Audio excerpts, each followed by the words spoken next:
आरो आलादायै जोंनि सिनायथिखौ जों गायसनगोन आरो बे हारिनो नांनाय बिनि राव आरो बे हारिनो नांनाय बिनि हारिमु बे हारिनो गोनां जानाय बिनि मेडियाम बिजों आरो बेजों लोगोसे बिनि सोलोंथाइ गासैबो बिथिंखौ जोङो गोलाव समाव गायसननो थाखाय जौगाहोनो थाखाय जोंनि आगुनि जायफोर गेदेमा दैदेनगिरि बिथांमोना जोंनि गेजेरनिफ्राय बर' हारिनि थाखाय थुनलाइनि थाखाय रावनि थाखाय बिजोंनि थाखाय आरो हारिमुजों लोगोसे माहारि गायसननाय आरो सिनायथिनि थाखाय सोमावसारनायाव अबथिरायै मुंख्लं जालांबाय। सोमावसारै सारैनो नोरजिया देहाजों बे बुहुमनिफ्राय बिदाय लाबाय आरो बर' माहारिखौ दिनै मोगथाङाव थारैनो जों आलादा रायजो उदाङै आरो आबुङै मोनाखैब्लाबो खेबसे नङा खेबनै नङा खेबथाम जोङो आन्थोरजयै सोमावसारनानै फेस मेलाराव जोङो गोरोबथाखौ मोनफैबाय आरो बे जोंनि मोनसे गेदेर आरो गुवार मोनसे आइडेन्टिटि आरो बे आइडेन्टिटिखौनो लानानै बड'फानि आदर्शखौ लानानै बा बै समनि थुनलाइ सिबियारि आरो स्क्रिप्ट मुभमेन्टनिफ्राय लानानै जायफोरा आदर्शनि मोनसे बानिखौ होलांबाय बिथांमोननि आगानजोंनो आगान मिलायनानै बिथांमोननि आदर्शखौ माहारियाव गायसननो थाखाय बर' थुनलाइ आफाद आरो बर' फरायसा आफादा हाबा मावगासिनो। बर' हारिया बयबो गावबा गावनि जायगायाव थानानै सांग्राङै माहारि दानाय माहारि सिबिनायनि हाबाफारिफोरखौ मावगासिनो दङ। जेब्ला जेब्ला माहारियाव बेबायदि माखासे अलखद आरो खैफोद फैगोन सरकारनि लानाय माखासे बिथांखि आरो थांखिनि सायाव जोङो गनायनो हायाखै बे समावनो दुलाराय बर' माहारिया आफाद हिसाबै बर' फरायसा आफाद आरो थुनलाइ आफाद आरो गुबुन गुबुन आफादा बिनि सायाव गसंथाबोदों खोथा बुंबोदों आरो बेखौ मालाबा नेवसिदों मालाबा जोगारदों आरो मालाबा जोङो बिनि हेंथायै गसंनानै फुथिनानै जों सोमावसारदों। बिनि जारिमिनखौ आरो गोदानै फोरमायनांगौ आरो बुजायनांगौ होननानै आङो सानाखै। दा बाथ्राया जाहैबाय मा जे जोङो मा सानदोंमोन आरो मा जाफैखो जोङो मोनसे सिस्टेमेटिक माने जौगानायनि मोनसे फारियाव जांख्लायाव दिनै जोङो दङ आरो बेबायदिनो बर' राव बर' बिजोंखौ लानानै 1963 मायथाइनिफ्राय बर' बिजों गायसननाय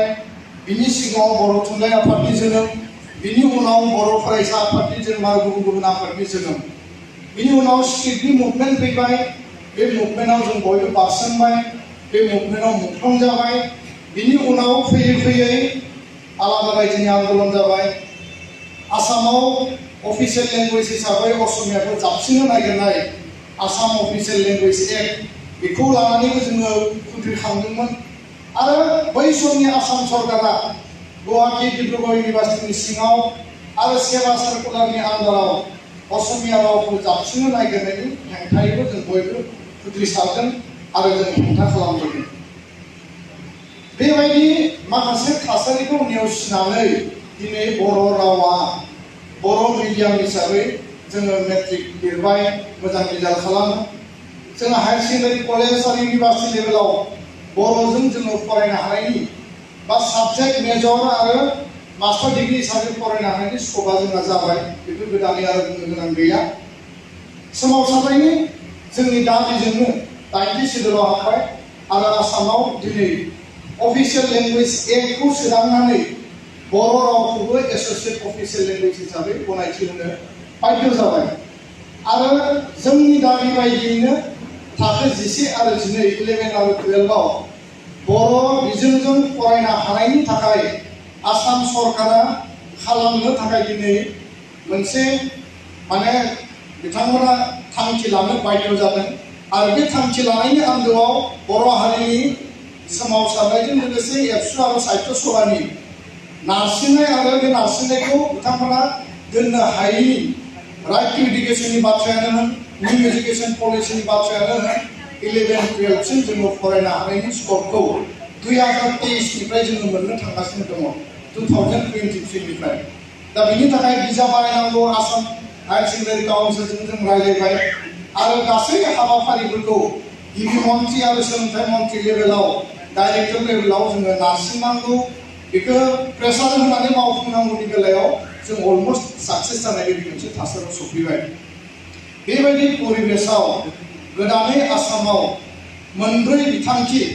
आरो मोनब्रै मोनसे बिथांखिखौ लानानै जोङो दाबो माने 100% स्पष्ट जानो हायाखै। नाथाय जोङो कुनु कारनाव कमप्रमाइज खालामा आरो जों कुनु कारनाव मानिनानै लाया बे बाथ्राखौ जों स्पष्ट बुंदों। बाथ्रा जाहैबाय मा जे 2020 नि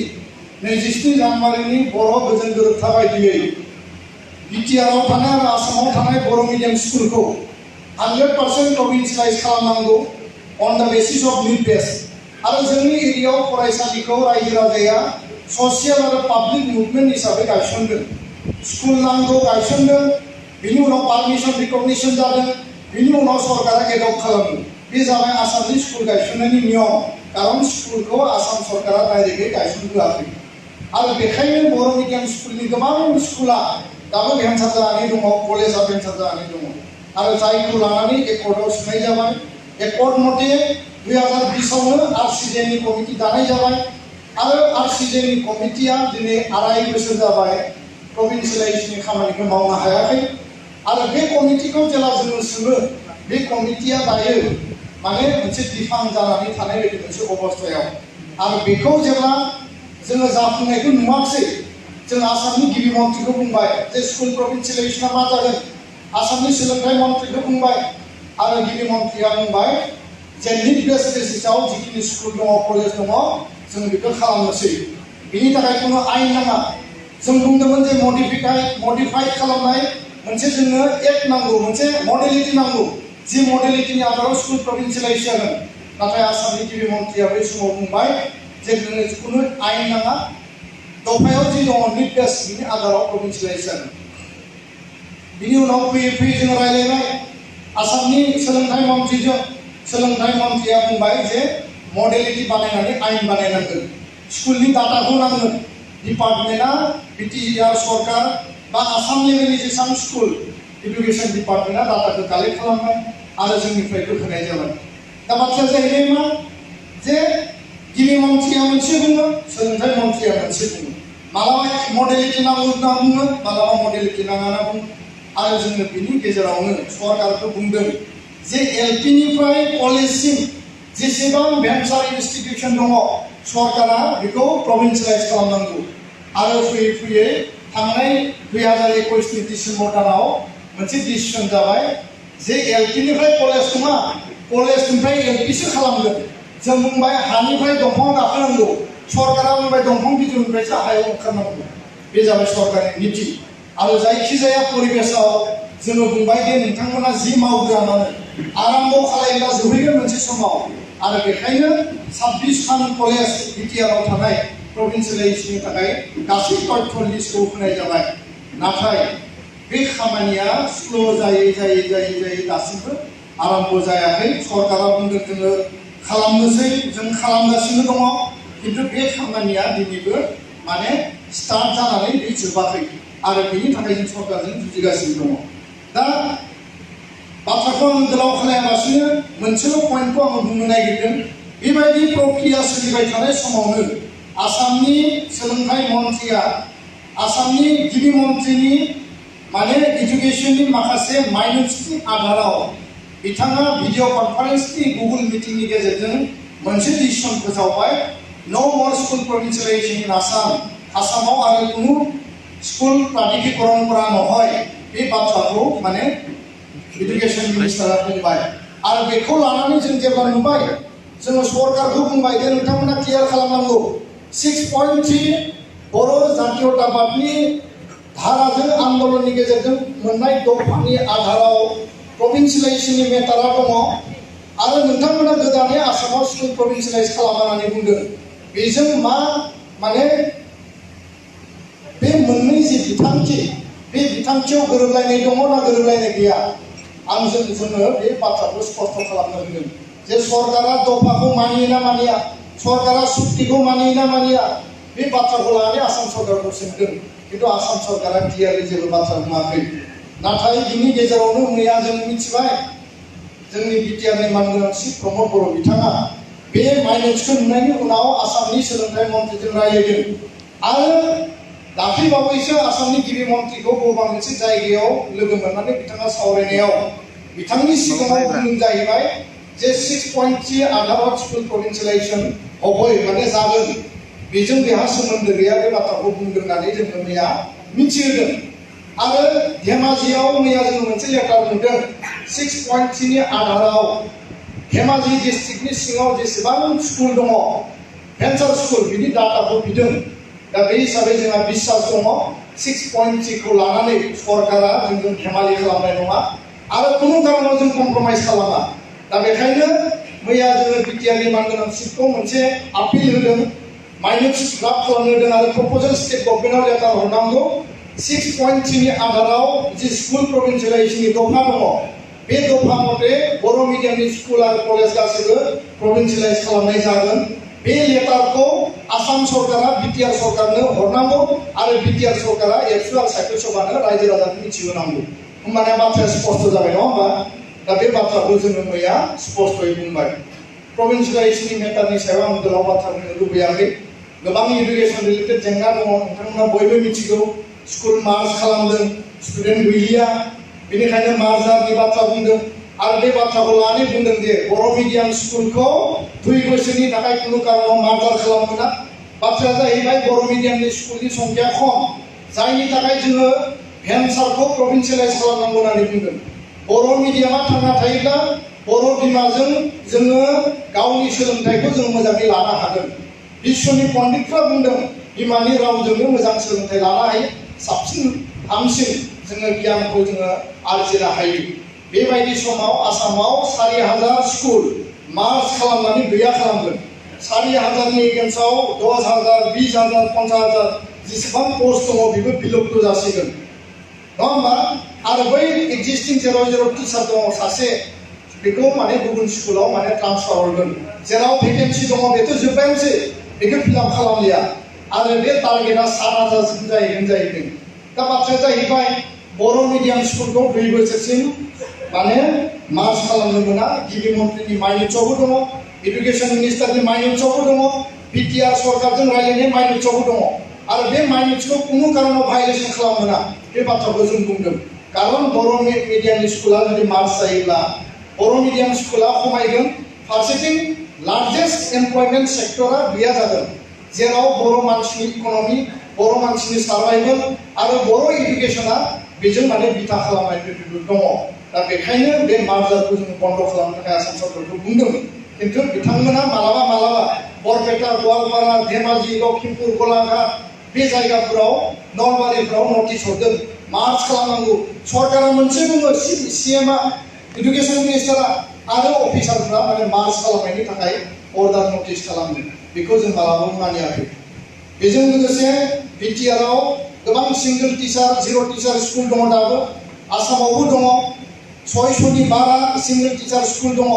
इमिडिएटलि टेट एपइन्टमेन्ट होनांगौ बे बाथ्राखौ मैयाबो जों सावरायदों टेट एपइन्टमेन्टनि गेजेरजों 5,000निबो बारा टेट क्वालिफाइड केन्डिडेट दङ आरो बिथांमोनखौ बिटिआरआव खालि थानाय 900निबो बारा सिंगल टिचार स्कुल दं होननानै बुंदों मैया आरो बिनिबो बारा माने पोस्ट भेकेन्सि दङ 427 थाबाय 1009 दाखालि माने 99नि एपइन्टमेन्ट होदों बेबो माखासे भेकेन्सि गोलैनानै थाबाय पोस्ट ग्रेजुएट टिचार पिजिटिनि एपइन्टमेन्टखौ सानै सानथामनि उनाव होगोन होननानै बुंदों जों बुंदों मेरिट बेसिसआव कुनु जाहाथे बेयाव माने अराजक बेबस्था गैयालासिनो निट एन्ड क्लिन माने मोजां सिस्टेमनि गेजेरजों एपइन्टमेन्ट होनांगौ टिचार एपइन्टमेन्टआ फ्रि एन्ड क्लियार जानांगौ आरो सरकारा बेखौ कमिटमेन्ट होदों आरो बेखायनो जों खावलायो जे बिटिआरआव जेसेबां पोस्ट भेकेन्सि दङ जेसेबां सिंगल टिचार स्कुल दङ बेयाव प्रभिन्सियेलाइज माने भेकेन्सि फिलआप खालामनायनि खामानिखौ मावनांगौ दानिया फैदो नैबे रिसेन्ट डिसिसननि सायाव प्रशान्त बर' बिथाङा बुंलांबाय जे क्लास 3 निफ्राय क्लास 12 सिम साइन्स आरो मेथ्सखौ लानानै इंलिश मिडियामाव माने इम्पोज खालामनो नागिरदों 6 निफ्राय 12 सिम डुएल मिडियाम खालामनो नागिरदों आरो आदर्श विद्यालय संगठननि आन्दाराव गासै आसामाव हाई स्कुल आरो हायर सेकेन्डारि बेस्ट अफ द बेस्ट हाई स्कुल आरो हायर सेकेन्डारिखौ एमएलए सेलेक्ट खालामनानै हरदों आरो बेखौ पियरलि CBSE पेटार्नाव कनभार्ट खालामनानै इंलिश मिडियामाव कनभार्ट खालामदों। दा बाथ्राया जाहैबाय बे बाथ्राया दायो सरकार आरो एबसु साहित्य सभा आसाम साहित्य सभा माने आसाम फरायसा आफाद आसुनि गेजेराव मोनसे सौग्रावलायनाय मोनसे डिबेट सोलिगासिनो दङ। नोंथांमोना बयबो मिथिगौ जे जोङो बेखौ टटेलि अपोज खालामदों। बे डिसिसना अजुक्तिकर, बे डिसिसना माने अबास्तब, बे माने डिसिसना साइन्टिफिक नङा आरो बिमा रावनि मिडियामखौ फोजोबस्रांगोन बे बाथ्राखौ लानानै जों स्पष्ट बुंदों। गुवाहाटीयाव जों मिटिं जिरायबाय, जों डिसकासन खालामबाय, रिजलिउसन लाबाय आरो बे रिजलिउसनखौ जों मानिनो हाया। बिनि थाखाय प्रेस मिट खालामबाय आरो गिबि मन्थ्रिनि बिनि मेम'रेन्डामखौ हरनायनि थाखाय अलमस्ट जों रेडि खालामनानै दोनदों। दा बाथ्राया जाहैबाय जे जि बाथ्राखौ दिनै पाब्लिक डमेनाव लाबोबाय, रायजो राजानो लाबोबाय। सारा आसामनि मेथ्स आरो साइन्सआ दिनै क्लास 10 निफ्राय क्लास 12 सिम इंलिसाव जागोन। इंलिश साबजेक्टआ दंखायो, दहायनो बुंदों। मोनथाम साबजेक्ट इंलिश मिडियामाव, हिन्दी जों फरायो, मोनब्रै जाबाय। माने 3 लेंगुवेज फर्मुलायाव मोनब्रै साबजेक्टखौ जोङो हिन्दी मोनसे आरो मोनथाम जों मा फरायगोन? इंराजि फरायगोन। दानिया खुब परिकल्पित हिसाबै खुब ड्रामाटिकेलि आसाम सरकारा मा खालामखो? ससियेल साइन्स जेराव हिस्ट्रिबो थायो, जिअग्राफिबो थायो, जेराव नोङो इकनमिक्स थायो, पलिटिकल साइन्स थायो, बेखौ बोखारनानै 100 मार्क्सनि लायनो गोदान मोननै साबजेक्ट जागोन। हिस्ट्रियाव 100, जिअग्राफियाव 100। जोङो हिस्ट्रि आरो जिअग्राफिनि बिरोधि नङा, जों बेखौ नांगौ होननानै दाबि होबोदों। दा पलिटिकल साइन्सआ मा जागोन? भारतआ जाबाय लार्जेस्ट डेम'क्रेटिक कान्ट्रि, नङा होमबा? गणतान्त्रिक देश। गणतान्त्रिक देशनि नेमखान्थि आयेन कानुनखौ जोंनि गथ' गथायफ्रा मिथिनाङा नामा? जोंनि इकनमिया मा जागोन? जोंनि रांखान्थिया मा जागोन? रांखान्थिनि सायाव जोंनि गथ' गथायफ्रा नलेज थानो रोङा नामा? बे मोननै साबजेक्टखौ बोखारनानै होबाय आरो बे मोननैयावहायनो माने बिमानि रावाव जागोन। जिअग्राफि आरो मा? जिअग्राफि आरो हिस्ट्रि, माने भुमखौरां आरो जारिमिना। होमबा एमआइ थाबाय, बे मोननै थाबाय मोनथाम आरो फारसेथिं थाबाय मोनब्रै। तारमाने 6+1, गोदो 5+1 6 मोन, दा 6+1 मा जागोन? 7टा साबजेक्ट जागोन। अट'मेटिकलि साबजेक्टनि बार्डेना फैगोन, लेंगुवेज बार्डेनाबो दंखायो। क्लास 3, 4, 5 सिम साइन्सआनो गैया आसामनि माने कारिकुलामाव। बेखौबो आसामनि केबिनेटआ मिथिना मिथिया जोंहा दाउटसो दङ। 3, 4आव माने साइन्स जोंनि टिचारफ्रा बयबो मिथिगौ माने 6निफ्रायसो आरम्भ जायो साइन्सआ। हमना लाबाय 5निफ्रायनो आरम्भ जायो होननानै सानना लाबाय जों, खिन्थु 3, 4आवथ' गैया। ना 3निफ्रायनो साइन्स बाहायनो नागिरदों नामा? बे बाथ्रायाबो जोंनि थाखाय साननो गोनां। दा बेबायदि पर्यायाव दिनै जोंखौ नारनानै हरनो नागिरदों, जायनि थाखाय माखासे जिखिनि जोङो नायदों दिनै जायफोर पण्डित आरो दार्शनिक बिथांमोना बुंदों जे बिगियान आरो सानखान्थिखौ गावनि बिमानि रावाव रोंनांगौ, मिथिनांगौ, बुजिनो हायो गोरलैयै। निउ एजुकेशन पलिसियाव 4.14 आव लिरनाय दङ 4.14 जे बाइलिंगुवेल लेखा बानायनो हायो, हाई क्वालिटी टेक्स्ट बुक बानायनो होदों। बर' रावनि जेनेबा बिगियाननि एक्सन रिएक्सनखौ जाथाय फिनजाथाय होनो हायो, नङा होमबा? नोङो बेयाव नोङो सानखान्थिनि एग्जाम्पलखौ जोङो बिदिन्थि होयो आरो आखान्थिथामखौ ट्रायंगेल होयो, स्कुवेरखौ जोङो आखान्थिब्रै होयो माने होयो, बेंखनखौ जों सार्कोल बाहायो। इंराजि आरो बर' बाहायबोदों, दिनैबो बाहायगोन, उनावबो बाहायगोन, बेयाव जोंहा बुंनो गोनां जेबो गैया। दा एनइपिआ जेखौ बुंदों आसाम सरकारा बेखौ मावाखै। आरो राइट टु एजुकेशना free and compulsory education in mother tongue medium जिखौ बुंदों बेखौ मावाखै। दा आसामाव माने बिथांमोननि जुक्तिया जाबाय जे जोंनि गोरों गोरानि धनी व्यक्तिनि गथ' गथायफ्राल' मानो इंलिश मिडियामाव फरायनो, मानो प्राइभेट स्कुलाव फरायनो, मानो 2-5-10 लाख थाखा होनानै मानो इंलिश मिडियामाव फरायनो मोननांगौ? जोंनि गोरिब गुन्द्रानि थेला आवला हाजिरा मावग्रा गोरिब गुन्द्रानि गथ' गथायफ्राबो इंलिश फरायनो मोननांगौ, बिथांमोना क्वालिटी एजुकेशन मोननांगौ, बिथांमोना कम्पिटिटिभ एग्जामाव मेडिकेल इन्जिनियारिंआव डाक्टर इन्जिनियार जानो मोननांगौ। बे जाबाय आसाम सरकारनि जुक्ति। जोंहा बेयाव कुनु बाधा गैया। बर' मिडियाम फरायना डाक्टर इन्जिनियार जानायनि फोरोंनो हानाय बेबस्था खालाम, स्कुलनि इनफ्रास्ट्राक्चारखौ मोजां खालाम, स्कुलाव टिचार एपइन्टमेन्ट हो, गासैबो टिएलएम मेटेरियेलखौ मोजाङै बेबस्था खालाम। बे बाथ्राखौसो बुंदों जाहाथे जोंनि गथ' गथाया माने ग्रासरुटनिफ्रायनो इंलिशखौ माने फरायनो आरो लिरनो मोजाङै हायो नाथाय आसाम सरकारनि जुक्तिया जाबाय जे जोंनि गथ' गथायफ्राबो डाक्टार इन्जिनियार जानांगौ सारा आसामनि इंलिश मिडियाम स्कुलनि गासैबो गथ' गथायफ्रा डाक्टार इन्जिनियार जाजोबदों नामा बे जोंनि मोनसे कुइसन आरो गासैबो इंलिश मिडियाम फरायनाय गथ'फोरानो मेडिकेल इन्जिनियारिं एन्ट्रेन्स पास जादों नामा बेखौथ' जों मालाबाबो नुवाखै बेयाव इन्टारेस्टनि बाथ्रा थागोन बेयाव गावबा गावनि लार्निं केपासिटिनि बाथ्रा थागोन मारै फोरोंनाय जादों बाथ्राया बे नङा जे इंलिश फोरोंबा गासैबो डाक्टार इन्जिनियार जागोन बाथ्राया जाबाय how U the way how U teach नों माबायदि फोरोंदों क्लासरुमाव नों गथ'नो बोरै गियान होदों बोरैहाय नों टिचिं खालामदों बे टिचिं लार्निंनि मेटारसो मादार टां मिडियामा बेनि थाखाय बार्डेन नङा बार्डेना इंलिश मिडियाम नङा बार्डेना जाबाय नों क्लासरुमाव बोरै फोरोंदों फोरोंनायनि थाखाय टिचारा दङना गैया बेयाव नोङो इंराजिखौ फोरोंनायनि थाखाय मा मेथड नोङो लादों नाथाय आसाम सरकारा बुंदों जे आसामाव मेडिकेल इन्जिनियारिंआव जोंनि गोरिब गुन्द्रानि गथ'फ्रा थांनो मोना आरो बेखायनो जोंनि गोरिब गुन्द्रानि न'खरनि गथ' गथायफोराबो प्राइभेट स्कुलाव फैसा होनानै फरायनांगौब्ला सरकारि स्कुलाव फैसा होआलासिनो फ्रि जाहाथे इंराजिजों सोलोंथाइ लानो हायो बे बाथ्राखौ बुंदों दानिया जोंनि गार्जेनफोरनियाव आं दहाय बुंदोंमोन आसाम सरकार भारतीय दल संगठन आसाम सरकार भारतीय बुद्धिजीवी दिनै मोनसे डिबेट सोलिगासिनो दङ दानिया मा जागोन दल संगठन भारतीय गार्जेन दल संगठन भारतीय फरायसा फरायसुलि नोंथांनि फरायसा फरायसुलिफोरनो गासैबो इंराजि जाबसिननानै होनायनि उनाव मोनसे समाव गार्जेनफ्रा बुंगोन मानो मोननै साबजेक्टखौ आरो जोङो बर' मिडियामाव फरायबावनो बेखौबो इंलिश खालामना होबानो साबसिन जासिगोन बे बाथ्राया अट'मेटिकलि फैगोन दा बेखायनो सिबि रमन बिथाङा बुंदों जे बिगियाना ओरैबायदि साबजेक्ट बे साबजेक्टखौ उन्दैनिफ्रायनो जों मोजाङै सोलोंनांगौ आरो सोलोंनायनि बेस्ट वे जाबाय गावनि बिमानि रावाव मादार टाङाव सिबि रमना बुंदों नङाब्ला बिगियान साबजेक्टआ बिगियान आयदाया माखासे मुस्लिमय हाइ ग्र' मानसिफोरनिसो माने बेपार जानानै थाहैगोन दा बेखायनो बिमानि रावाव सोलोंथाइ लानो थाखाय बेबायदि बाथ्राखौ बुंदों फारसेथिं नोंथांमोना नायदो दिनै क्लास 6 निफ्राय क्लास 12 सिम जुदि डुवेल मिडियाम खालायोब्ला बे डुवेल मिडियामाव मा जेंना जागोन मोनसे बर' मिडियाम स्कुलाव इंराजि 6 to 12 असमिया मिडियाम स्कुलाव 6 to 12 इंराजि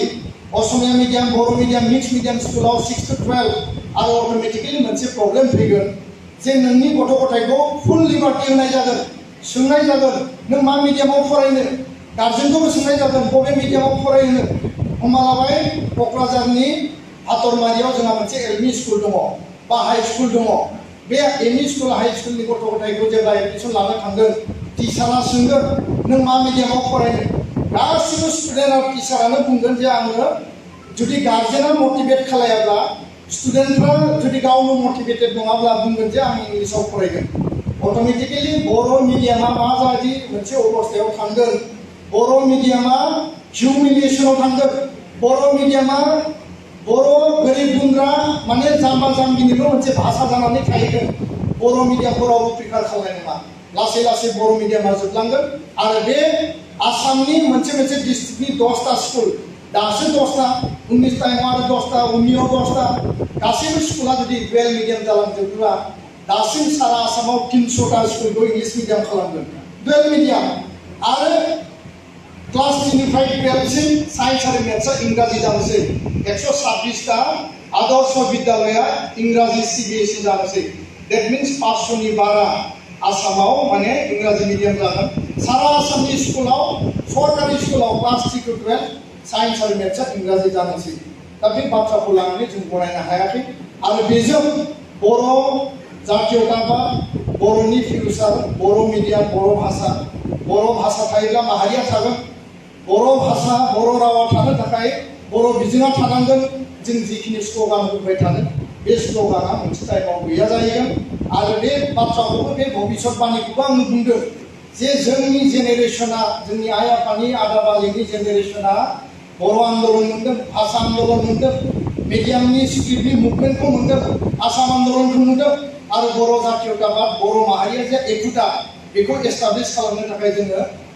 जुजिबोदों आरो जुजिलांनांगोन नाथाय जोङो 20-30-40 बोसोरनि उनाव जुदि जों थैलाङोब्ला बे बुहुमनिफ्राय जों जुदि बिदाय लायोब्ला जाय मानसिफ्रा आन्दलन नुदों जाय मानसिफ्रा जोंनि मुंख्लंनि बिनिमयखौ नुदों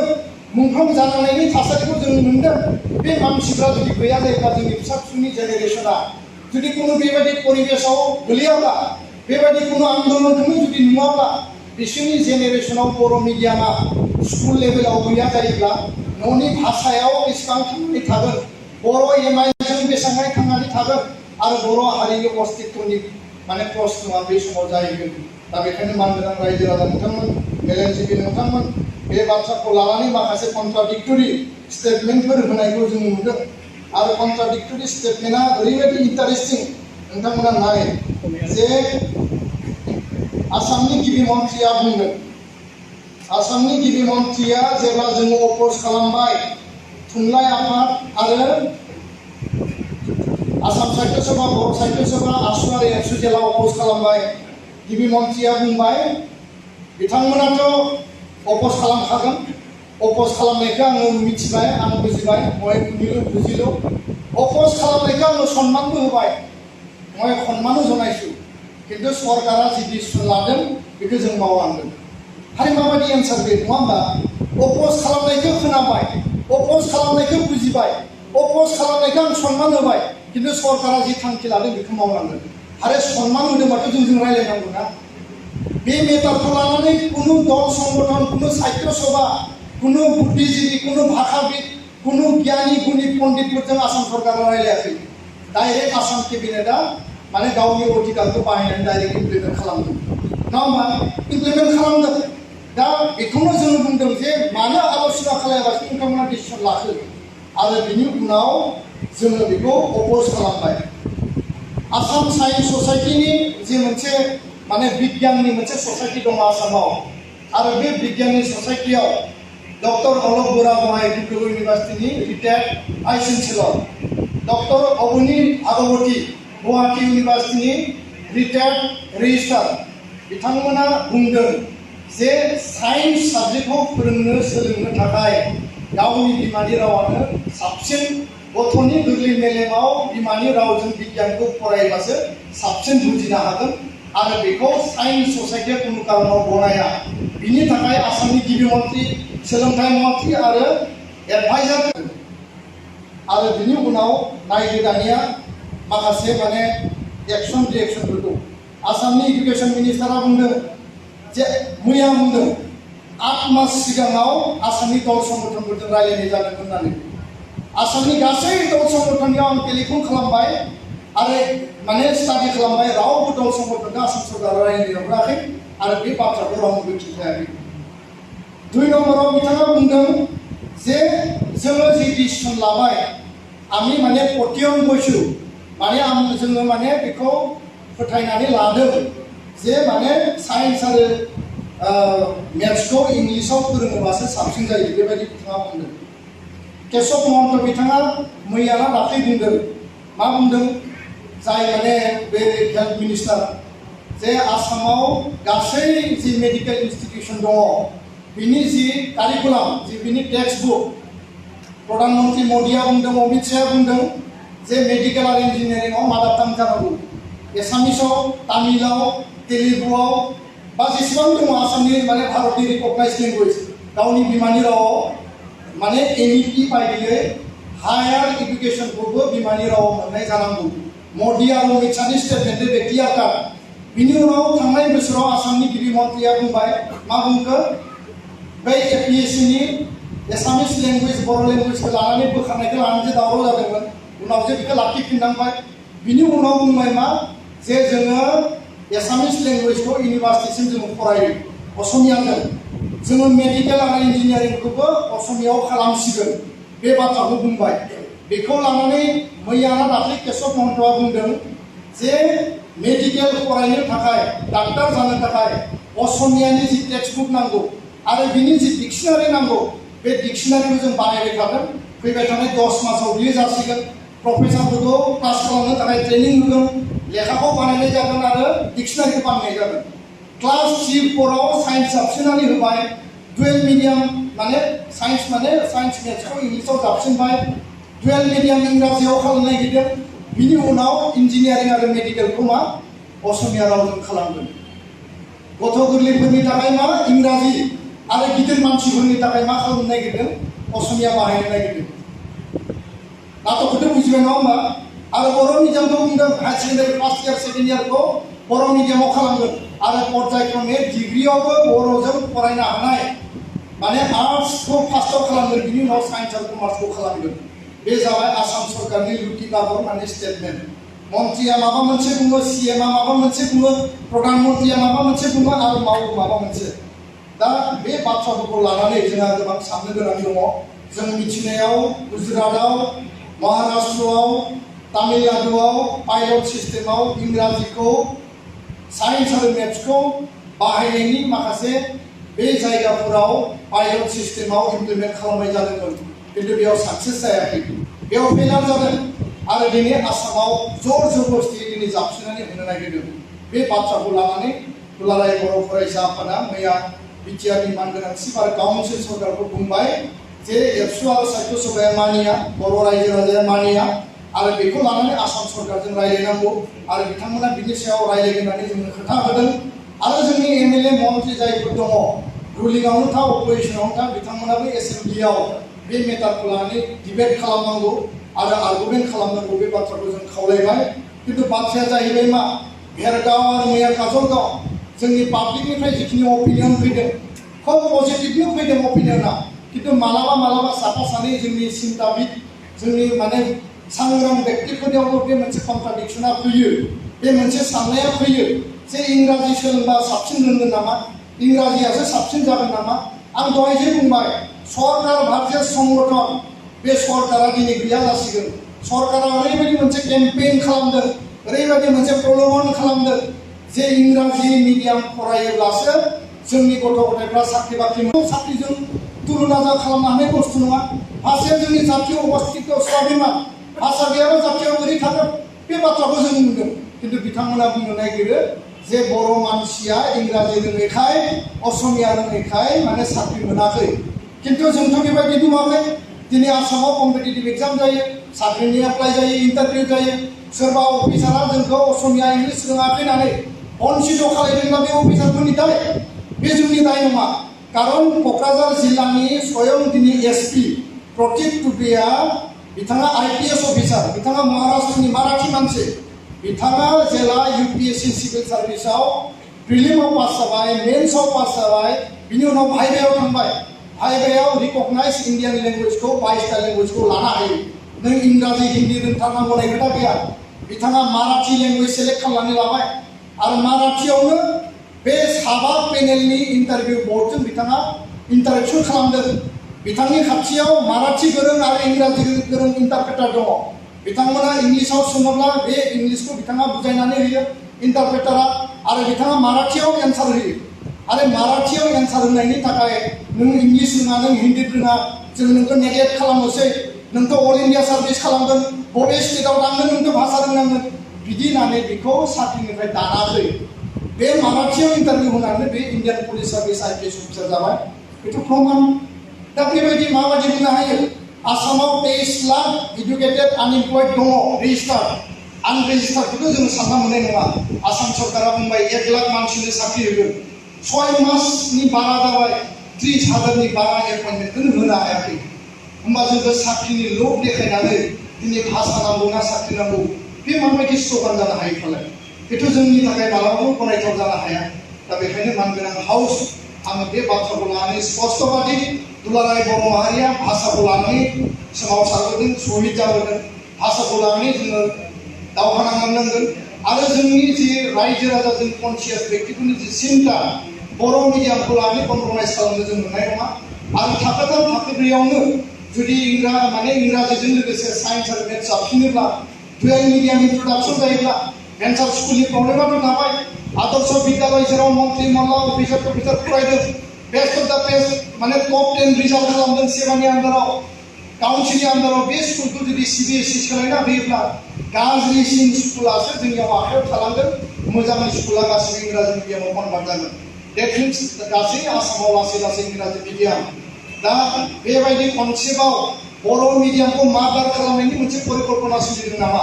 आं दिनै बेयाव जथेस्थ माखासे सांग्रां माने जोंनि माने कनसियास सिटिजेन आरो जोंनि माखासे माहारि अनफावरि गेदेमा बिथांमोनखौ आङो बेयाव बाहागो लानायखौ नुनानै जोबोद गोजोननाय मोनदों निश्चय पजिटिभ आरो कनस्ट्राक्टिभ अपिनियन फैगोन एबसु आरो साहित्य सभानि लेभेलाव जोङो जोंनि लेभेलनि हाबा मावनांगौखौ जों मावनांगोन आङो बेखौनो खावलायगोन जाय व्यक्तिफोरा दिनै सरकारनि माखासे पलिसिनि सायाव